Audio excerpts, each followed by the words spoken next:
Die DBV op Walvis Bay skraap sy sente bymekaar en probeer desperaat aan die lewe bly. Dit is die woorde van hul voorsitter Lindy Dreyer.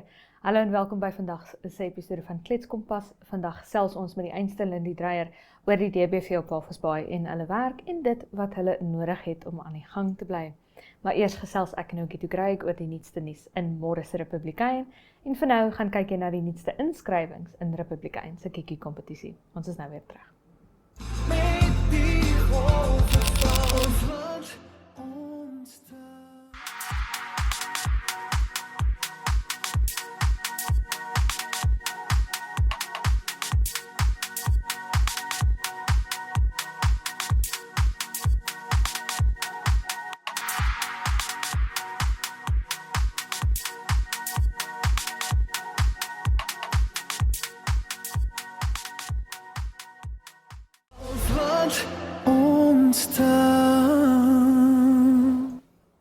Gitu Craig saam met my in die Kletskompas ateljee. Gitu, hoe gaan dit? Goed, dankie Irene, hoe gaan dit? Ek dink dalk 'n paar grade warmer vandag as Ja, gister. In Môre se Republikein, kom ons begin sommer gou by my baie interessante journalistieke gesprek vroeër oor Choose.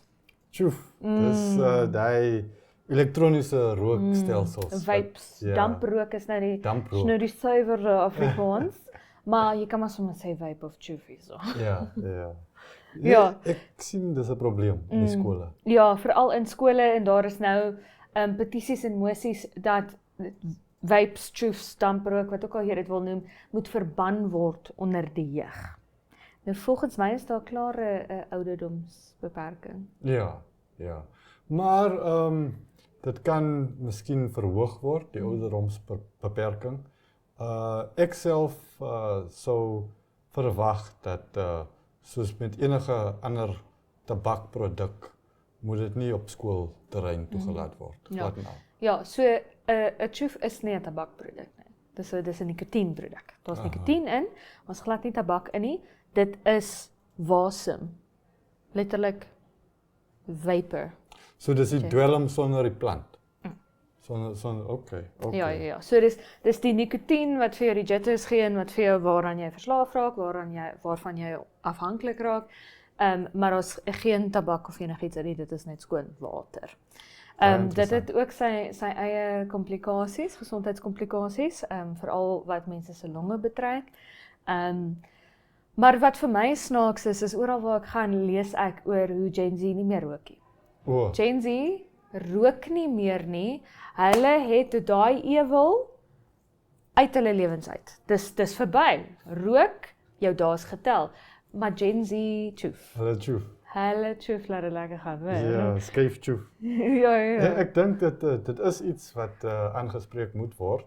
Ek voel dat op hoërskool, op laerskool, op hoërskool is 'n mens nog nie heeltemal volwasse om die langtermyn nagevolge van jou aksies mooi te kan verstaan nie. Ja.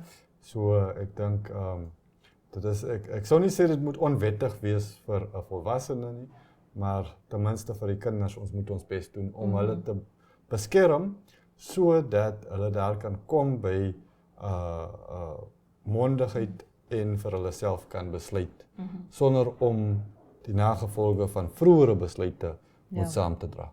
Ja, maar dis nou my volgende vraag is, sigarette kan jy in 'n mate aan iemand reik as jy nie gereeld rook nie, as jy gereeld rook of jy's gereeld in kontak met mense wat rook, ruik jy dit in die algemeen nie. Maar sigarette kan jy ruik, ander goed kan jy nou maar gewoonlik ruik as iemand gerook het. Maar choef is nie dieselfde nie. So dit is nou my groot vraag is, hoe kry ons dit in skole? Want daar's gewoonlik 'n soetreuk, wat eintlik maar enigiets kan wees, jy weet. Hoe kry ons dit by leerlinge? Hoe vind ons dit? Jy weet, ek dink nie as die polisie nou aankom met hulle honde. Ek dink daar is altyd 'n beperking in ag van enige reël afdwing. Nogtans voel ek dit is die moeite werd om te verseker dat die gebruik van so iets nie blaatant gedoen word. Op en bloot. Ja, dit mag nie oop en bloot gedoen word nie, want jy kan die jonger gare, daar is mos nou natuurlik vanselfsprekend ook jonger kinders by die skool en hulle volg die voorbeeld wat hulle sien wat die ouer skoolkinders doen. En ek dink daai verantwoordelikheid is 'n belangrike verantwoordelikheid wat ons moet bekend maak vir die ouer skoolkinders en ons moet die jonger gare ook beskerm so bes wat ons kan. Ek dink is nog steeds die moeite werd, alhoewel dit is nie eenvoudig om dit heeltemal te kan wegdoen nie. Uitwas nie. Ja. En dan inwoners op Vlotskasbaken wat kla oor netwerkkonnektiwiteit. Ek was nogal bietjie ek het geglimlag toe ek hy storie gelees het omdat 'n mens ek was nou al 'n paar keer op Vlotskasbaken en dit is 'n verlate plek. Hy gee sommer daai indruk af. Ja. Hier kom jy as jy met niemand wil praat nie. En nou klaar die mense dat hulle nie met iemand kan praat nie.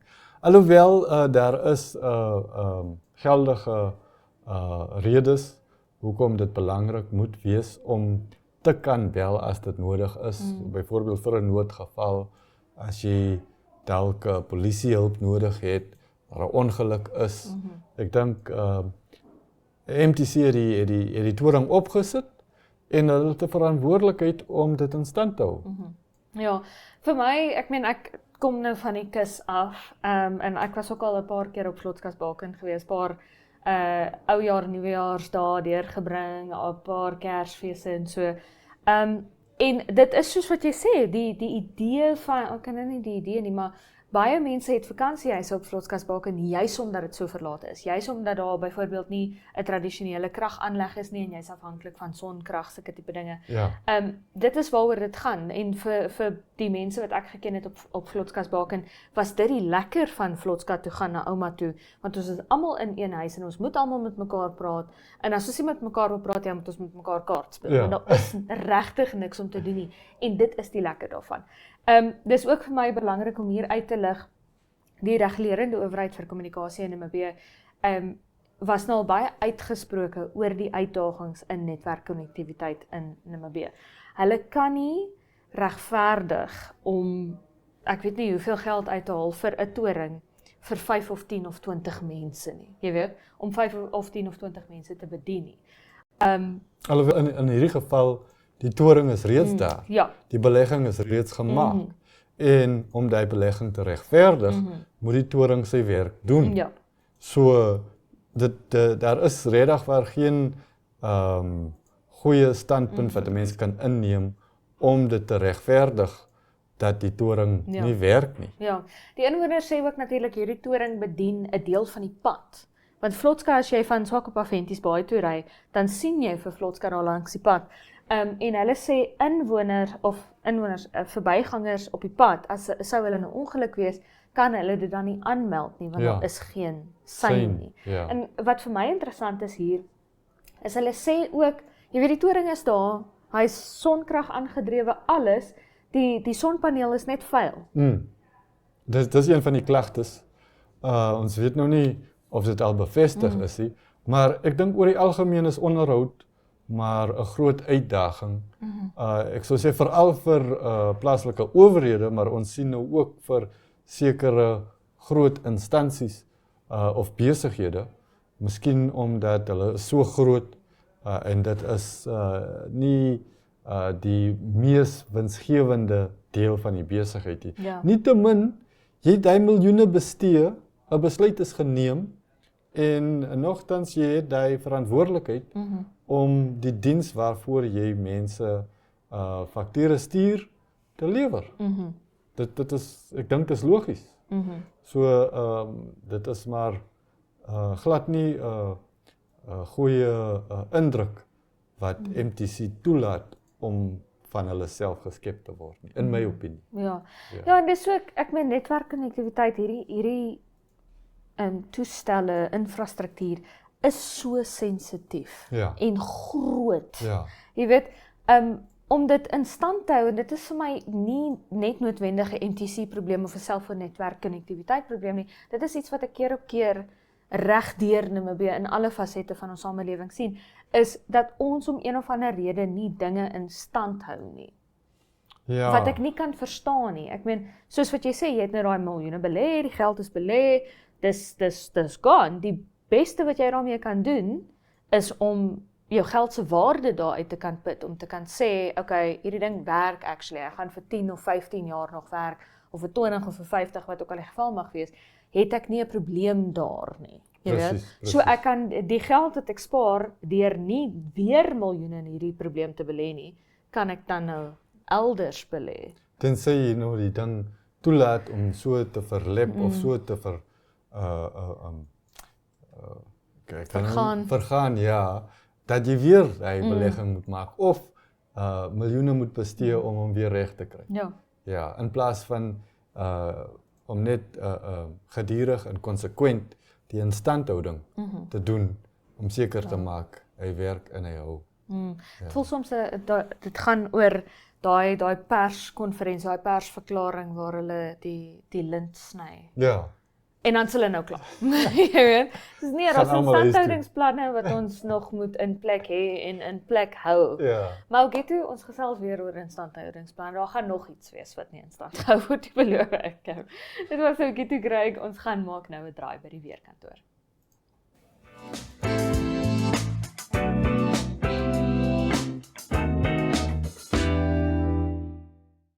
In Kaapvol Hoop elke week 8:30, 8:30 op donderdaande vertel ons wat gebeur in die Kaap. Ons vertel die Kaapse stories. Ons sien die pragtige Kaapstad hier agter my, Tafelberg, die waterfront deel waar ek nou is. Ons gesels oor lekker kosse wat ons kan eet. Ons gesels oor wat mens kan drink, 'n lekker wyn of twee. Ons gesels met die mense. Ons hoor die Kaapse stories. Dis alles donderdaande 8:30. Dit is op Kaapvol Hoop.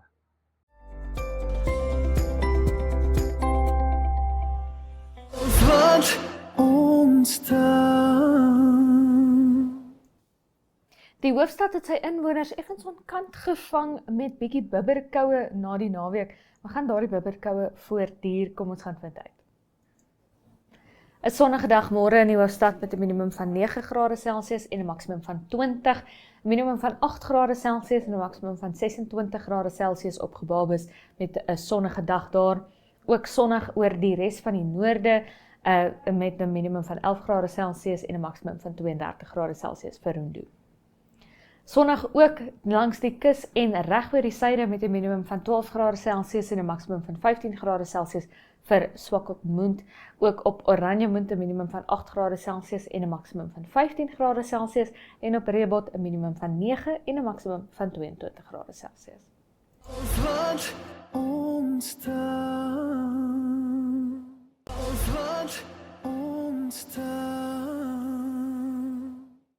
Ons span langs die kus het onlangs gaan kuier by die Dierebeskermingsvereniging, oftewel die DBV, op Walvisbaai, om te gesels oor hulle doen en late en dit wat hulle nodig het om aan die lewe te bly.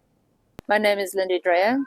I'm the chairperson for the SPCA in Walvis Bay, one of 7 branches of the SPCA in Namibia, and the second largest in the country, the largest being in Windhoek.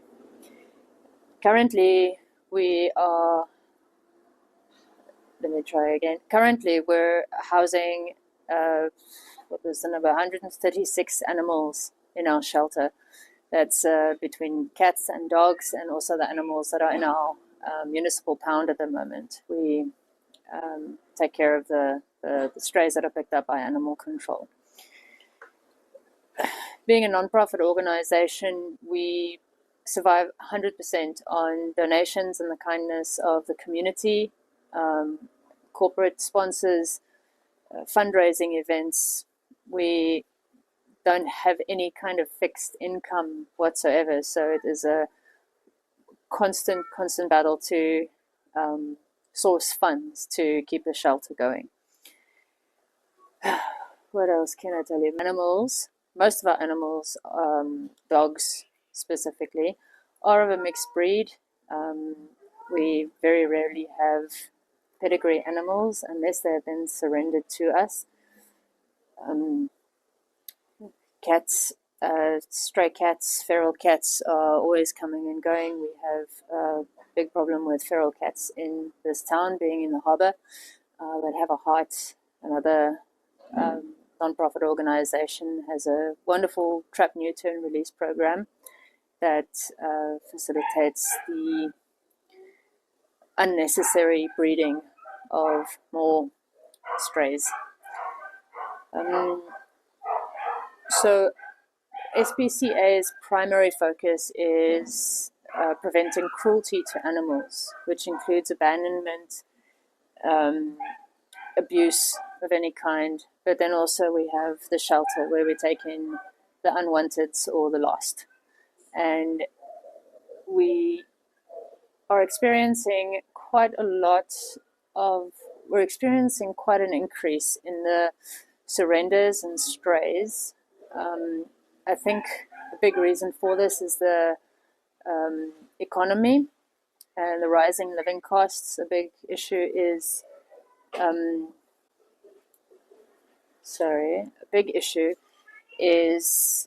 the increased living cost, housing, finding pet-friendly accommodations, and people turn to us when they have exhausted every other possible option, where they are not able to take their animals with them to where they're moving, or they just can't afford to keep their animals anymore.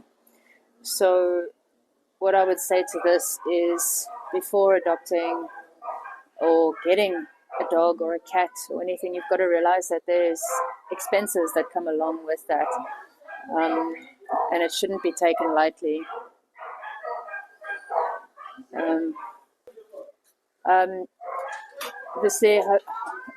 Having 136 animals in the shelter uses a lot of pet food.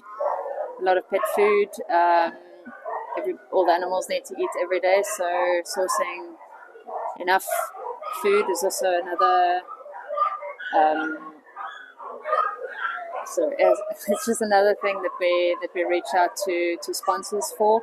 And also, being the dead of winter right now, it's freezing cold, and we've got a big problem getting our blankets to dry so that we can rotate them in time. So blankets and food is always something that we could use at the SPCA. From a young age, I think I got my first cat from the SPCA when I turned 6. And even when I was a lot younger, I used to volunteer here over the weekends, and ever since, I think all of my dogs are from the SPCA. I don't want to tell you how many dogs I have, but so it's just about being the voice for the voiceless, and helping where we can. These guys don't have a choice of being where they are, but we can help if we can help in any tiny way to make their lives a little bit more comfortable than living on the street, then sure. Being on the committee is a voluntary position. I think people misunderstand what it is to be on the committee. I'm not the one who's running after stray dogs in the street. We employ people to do that. But yes, I think the animals, SPCA animals in general, have always played a very big role in my life. And if it's a small way that I can help, then that's what we're doing. Something that we're working on at the moment is trying to do presentations at the schools to reach the youth while they're young and impressionable. We do, I think the school kids do a community service, so they can come and do their 15 hours here with us, volunteering, helping us clean out the kennels and take the animals for walks, take the dogs for walks, play with the cats. Fundraising events is obviously a very, very big opportunity for us to get exposure for the SPCA. And I've got to say that the community, as I've experienced it since being involved in the SPCA, has been incredibly supportive of the SPCA. Whenever we do fundraising events, we see it as an opportunity to not just raise funds, but also to gain exposure about the SPCA, and also to engage with people about what's happening and what's going on. So we've had a few fundraisers this year, and we've got a few more planned for the rest of the year. And we also find that people take it upon themselves to arrange their own events in aid of the SPCA, which we obviously always appreciate very much as well. Currently, we employ full-time 10 employees, including a manager and what was the term? Inspectors. We've got inspectors, and we have a call-out vehicle. So taking care, again, I'll go back to the amount of animals that we are currently dealing with. It's a full-time job, cleaning kennels, feeding, bathing, making sure everybody's healthy. So we do encourage volunteers to come in and help us with those daily tasks, because it is a lot on those that are working here already. But again, volunteer programs, we welcome anybody, again, anytime. Come in, help us clean kennels, help us wash the dogs, play with the cats, take the dogs for a walk. Our doors are open to the community, always. We have constantly got very, very high vet accounts because of sterilizations and vaccinations. So if I can rewind a little bit, and no animal leaves our care unsterilized. This is to prevent future breeding and more unwanted puppies and kittens. So if somebody is interested in adopting a cat or a dog from the SPCA, an application process must apply. The main reason for that is to prevent the animal from returning to a situation that it most likely came from in the first place, which is more often than not a traumatic situation. So people apply for adopting a dog or a cat, and it involves a home check. If there are other animals, other pets involved, then we'll do meet and greets to make sure everybody gets along. And then, the adoption fee covers then the cost of the sterilization and the vaccinations. And it seems a little bit over the top, but it's really like just the small bit of security that we have to make sure that we're putting the dog or the cat in the best home possible to prevent them ending back up with us again. As mentioned before, the SPCA could always use donations of food, blankets, or just your time. Sometimes your time is the most valuable gift that you could give a shelter animal, and support the fundraisers where you can, even if you're not able to attend yourself. Maybe just liking or sharing the posts to help us get exposure for those sorts of events really goes a long way to just keep our name out there. Yeah, I do just need to mention something about our team. They are incredibly dedicated, incredibly hardworking, and I think it's really not an easy job, because they've seen the worst of the worst cases, but they've also seen the best of the best turnouts. And I take my hat off to them doing this job day in and day out. It can't be easy, and somehow they still manage to care about every single animal that's in the shelter every single day. And I think I mentioned the other day, my faith in humanity has been tested so many times over the last 2 years that I've been involved. But more times than not, it's restored by people like our staff or those adopting and making a shelter animal's life a happy one.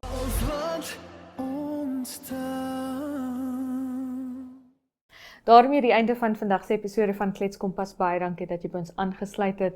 Onthou, jy kan Klets Kompas elke maandag tot donderdag aand om 8uur sien op Netwerk Televisie. Dis DStv kanaal 285 en GoTV kanaal 25. So ook oneup2.com sou jy dit aanlyn verkies. So tot môre van my, Irene Marie van der Walt en die hele Kletskompas span. Is dit mooi bly.